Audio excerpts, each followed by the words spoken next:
Penyandang disabilitas di Palembang membutuhkan bantuan berbagai pihak. Sebagai bentuk perhatian, pemerintah Kota Palembang memberikan bantuan kursi roda kepada Agung Saputra, seorang bocah berusia 7 tahun penyandang tunadaksa.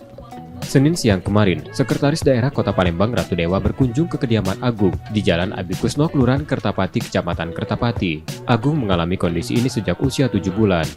Meski aktivitas fisiknya terganggu, ia dalam keadaan sehat. Saat ini Agung sedang duduk di kelas 1 sekolah dasar. Sekda Kota Palembang berharap bantuan kursi roda dapat membantu mengikuti kegiatan belajar di sekolah.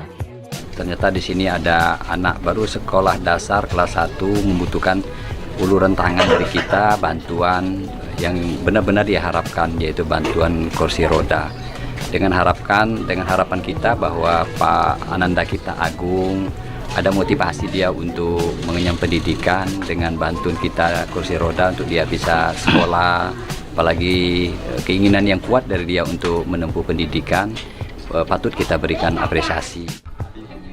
Sekda Palembang juga memeriksa rumah warga yang hampir roboh dan tak layak huni. Pihaknya segera mengarahkan jajaran untuk memeriksa aspek administrasi dan persyaratan sebelum menurunkan bantuan. M. Rizky Nurmizan, Kompas TV, Palembang, Sumatera Selatan.